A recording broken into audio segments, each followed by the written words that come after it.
زن تو چند سالته؟ یادم میاد قد تو که بودم بزرگترا رو با فعلی جمع صدا میکردم. دلم میخواست زمین دهن باز کنه و من برم توش. تا اون وقت اینقدر خودم رو کوچیک ندیده بودم. عذر میخوام مادر، نمیدونم چرا یه دفعه احساس برتری احمقانه ای کردم. باید منو ببخشید. خانم پیر نگاهی مهربون به من کرد و گفت خواهش میکنم. از داخل جیب جیلقش یه قوطی سیگار در بود. احتمالا نقره بود، با کنده کاری خیلی زیبا. سیگاری بیرون آورد و گفت بشین جوون، عیبی نداره. ببینم سیگار میکشی؟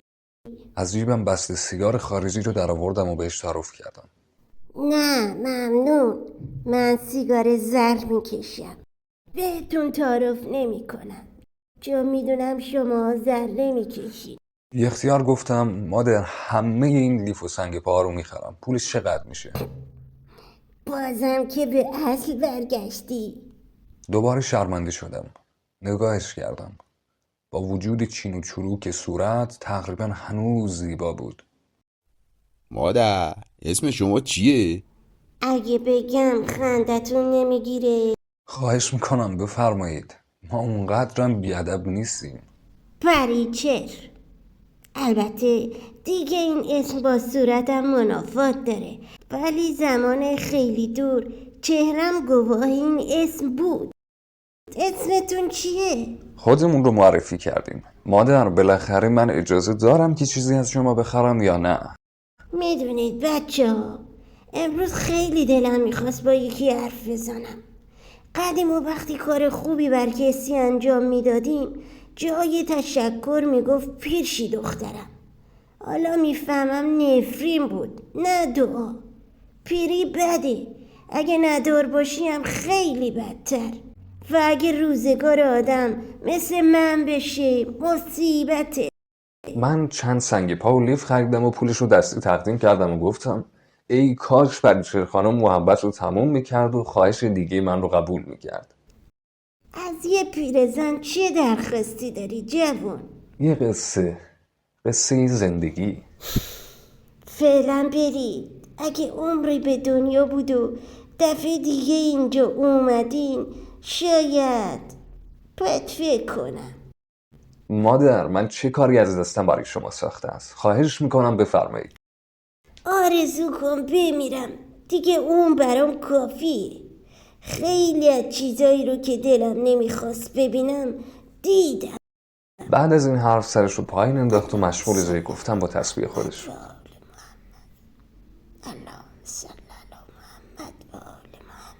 دیگه موندن رو جایز ندونستیم و بعد از خدافزی حرکت کردیم. در راه اندیشه این زن عجیب ولمون نمی‌کرد. وقتی سوار ماشین به طرف خونه می اومدیم گفتم من حتما هفته دیگه میام اینجا. شاید پریچهر خانم سرگذشت خودش رو برام تعریف کرد. باید خیلی جالب و شنیدنی باشه. میدونی فرهاد، بعضی اگه بخوان گذشته خودشونو یک کتاب کنن یه روز زندگیشون یک کتابه. دیدی چه جوابی به من داد؟ دلم میخواست آب بشم بیارم تو زمین. قوطی سیگارش رو دیدی؟ خیلی قشنگ بود. فکر کنم نقره بود. هر طوری بوده تو به فکر زندگی خودت باش. ستاره خانوم امشب مهمونی داره، داشت با فرخنده خانوم تدارک یه غذای خوب میداد. حتما امشب باید از بین دخترای فامیل یکی رو انتخاب کنم، وگرنه مادر بیچارم میکنه. مادرت فکر میکنه زن گرفتن انتخاب دختر برای تو مثل میوه سوا کردنه. درشتشو میره سوا میکنه مثل مهناز. توی فامیل دخترای خوب و قشنگ و خوش‌هیکل حتما هست. شاید هم قسمت من یکی از اونا باشه. امشب منم دعوتم دیگه نه؟ آره، به شرطی که سر به سر کسی نذاری. شوخی هم با کسی نکنی. با همین حرفا راحت طی شد و به خونه رسیدیم. هومن بعد از رسوندن من به خونه رفت. وقتی وارد خونه شدم نهار حاضر بود. غذای ایرانی دستپخت مادر، کانون گرم خانواده. مادر هنگام غذا یادآوری کرد که شب تقریبا تمام فامیل به دیدن من میان. سفارش کرد که همه دخترای فامیل رو خوب نگاه کنم تا از میون اونا همسر آینده‌مو انتخاب کنم. بعد از گرفتن دوش روی تخت خواب دراز کشیدم و مشغول مطالعه کتابی شدم. هنوز چند صفحه از داستان ورق نخورده بود که داستان خواب شروع شد. چند ساعتی خواب بودم، نمیدونم. فقط موقعی بیدار شدم که مادرم در حال غرولند کردن بود.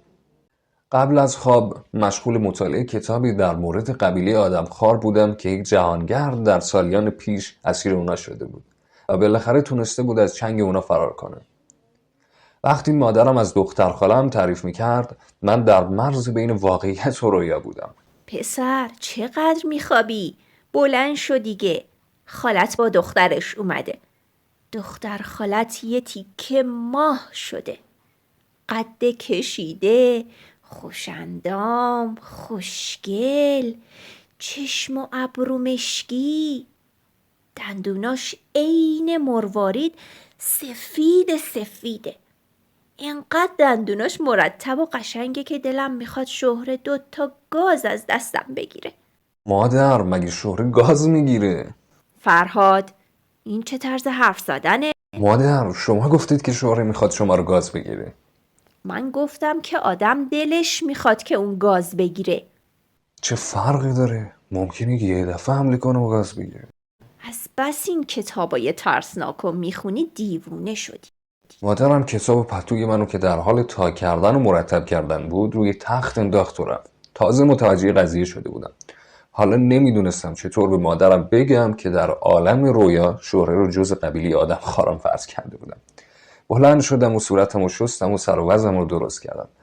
بعد از پوشیدن لباس یه تلفن به اومن زدم و گفتم که کم کم مهمونی شروع شده، خودشو برسونه. جریان خواب قبیله آدمخواران رو مادرم و شهره هم بهش گفتم. بعد از صحبت با هومن به طبقه پایین رفتم. سلام و احوال پرسی و خوش آمدگویی و تعارفات شروع شد. بعد از دیدن خاله و شوهرخاله‌ام وقت شهره جلو اومد تا برای پایان تحصیلات رسیدن به من تبریک بگه، بی اختیار کمی عقب رفتم و به دندونای شهره نگاه کردم. خودم خندم گرفته بود که چطوری یه رویا میتونه تا مدت ها بعد روی انسان تأثیر بذاره. خب فرهاد، منو که یادت نرفته. اختیار دارید، مگه میشه کسی دختر خاله‌اش رو فراموش کنه؟ لباس شیکی پوشیده بود و گردن بند گرون قیمتی گردنش بود. در چه رشته‌ای فارغ التحصیل شدی؟ الکترونیک. خیال نداری برگردی اونجا زندگی کنی؟ نه، ایران رو دوست دارم. در همین وقت زنگ زدم. فرخنده خانم در رو باز کرد. چند دقیقه بعد هومن وارد شد. شوره، هومن رو که یادتونه هست؟ 1-2 باری با هم بازی کردیم. تقریبا یه چیزایی یادمه، اما نه زیاد. یه بارم شما منو گاز گرفتید سر بازی، یادتون نیست؟ من محکم پای هومن رو لگد کردم.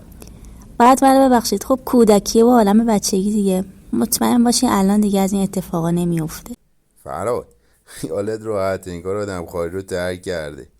مگه قرار نشد شوخی نکنی؟ کی شهره تو رو گاز گرفته بود؟ چرا دروغ میگی؟ هومن خان، تحصیلات شما تموم شده؟ نه خیر، فعلا دنبال پول و یه دختر پولدار خوشگل برای ازدواجم. ستاره خانم قول داده برام از توی اقوام یکی پیدا کنه. فرهاد که انتخابشو کرده. مگه فرهاد کسی رو برای ازدواج در نظر گرفته؟ بله، حرفاشون هم زدن، مونده ساعت ببینن و تاریخ عقد رو اعلام کنن. همه ساکت شدن. مجلس حالت جدی پیدا کرد. خاله و شوهرخاله هم با اخم هومن رو نگاه میکرد. شهره با نگرانی چشم به دوان هومن دوخته بود. به به، مبارکه. چه زود، چه بیخبر. خواهر، ما غریبه بودیم؟ خاله هم با حالت قهر ولی ظاهرا خونسرد گفت خوبه والا. شما انگار هومن خان از همه چیز خبر داری. نکنه از اقوام خودتونه. تا مادرم خواست جواب بده، هومن مهلت نداد و گفت خیلی ماره اینجا نیست، یعنی اهل اینجا نیست. پدرم در حال خندیدن بود. گفتگو به قدری سری بود که بیچاره مادرم فرصت حرف زدن پیدا نمی‌کرد. در همین وقت فرخنده خانم مادرم رو صدا کرد که برای سرکشی به غذا بره. خاله هومن شوخی میکنه. خالم که مشتاق شنیدن بود تمام کلمات رو از دهان هومن میقاپید. فرهاد جون، عروس فرنگی گرفتی؟ حالا اسمش چیه؟ هومن کافیه. خاله و شوهر خانم نمیدونن تو شوخی میکنی. خب اگه قرار ما ندونیم عیبی نداره. پدرم سرش رو پایین انداخته بود و میخندید. انگار بدش نمیومد که هومن سر به سر خاله بذاره. خب بگو هومن جون، ما هم خوشحال بشیم. خاله جون شما اشتباه میکنید. فرهاد جون، تو هم تو خارج خوب سیاست یاد گرفتی یا؟ شهر این هومن داره شوخی میکنه، از خودش این حرفا رو میگه. بالاخره ما نباید بفهمیم این دختر خوشبختیه؟ دیگه داشت موضوع جدی میشد که پدرم نگاه کردم و با اشاره به اون فهموندم که حرف رو تموم کنه. اگرچه پدرم راضی نبود ولی ناچار شروع کرد و با خنده گفت هومن باز معرکه گرفتی پسر. خاله خانم، هومن ما خیلی شوخه. عروسی رو هم که برای فرهاد در نظر گرفته همین فرخنده خانومه.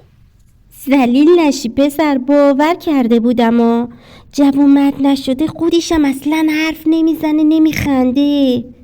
با شنیدن این حرفا اول اخمهای خاله در هم رفت و بعد گل از گلش شکافت. مگه فرهاد کسی رو برای ازدواج در نظر گرفته؟ من تازه رسیدم، به قول معروف هنوز عرق رو هم خوش نشده. در این بین دوباره زنگ زدن و عده دیگر از اقوام وارد شدن.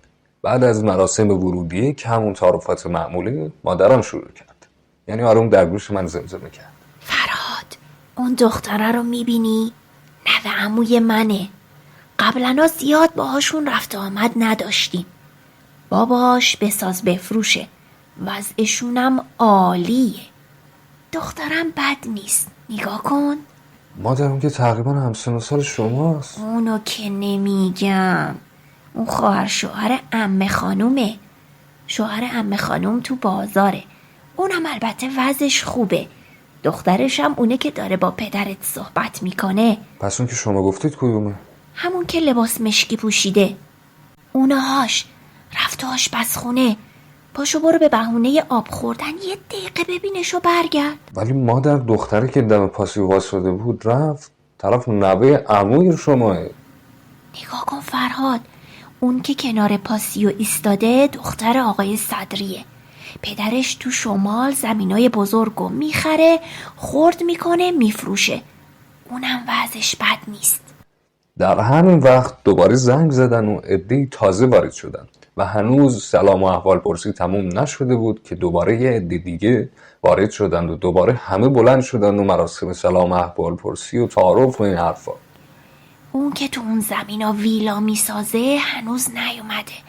امشب دعوتشون کردم، حتما میان. ستاره خانم، اونی که کار قاچاق میکنه کدومه؟ قاچاق اونطور که نمیکنه، جنس از مرز بدون گمرک وارد میکنه. شوهر عمه فرهاده. اون اولی که اومد دیدیش که با یه دختر و پسر اومدن.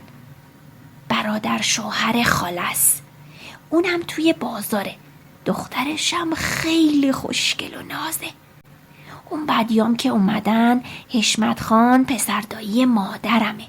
این توی کامیونا که مال شرکتش هستن لوازم کامپیوتر و موبایل و این چیزا یواشکی میاره ایران. ستاره خانم، این غلافش چیه؟ پسر خیر نبینی؟ داری منو مسخره میکنی؟ اینایی که شما دعوت کردین همشون سابقه دارن.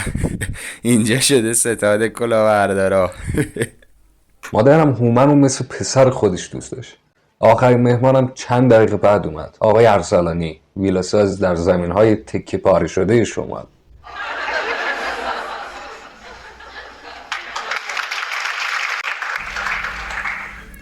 من دختر خاله فرهادم. من فرانک، دختر همسایه ویلای شمال فرهادخان هستم. من دخترمه فرهادم. منم همسایه ویلای شمال فرهادخان هستم. من بهارم، ایشونم بهزاد. نگاه اونها متوجه هومن شد. خب فرهاد جان چطورایی؟ باور کن از روزی که رفتی دائم به فکرت بودم. فکر نکنم قربان حتی شما لحظه‌ای به من فکر کرده باشی. منظورتون از این حرف چیه؟ یعنی من دروغ میگم؟ خیر قربان، بنده فرهاد نیستم، هومن هستم. شما حتما به یاد این بودین. بعد شوهر خاله آقای دلخواه گفت خوشم آمد جوون. سالها بود که کسی جواب منو اینطور نداده بود. از آشنایی با همه شما خوشبختم. منم هومن، دوست فرهاد خان هستم. هومن خان، شغل پدرتون چیه؟ ایشون چی کار میکنن؟ شغل پدر من تخصصیه، خیلی حساسه.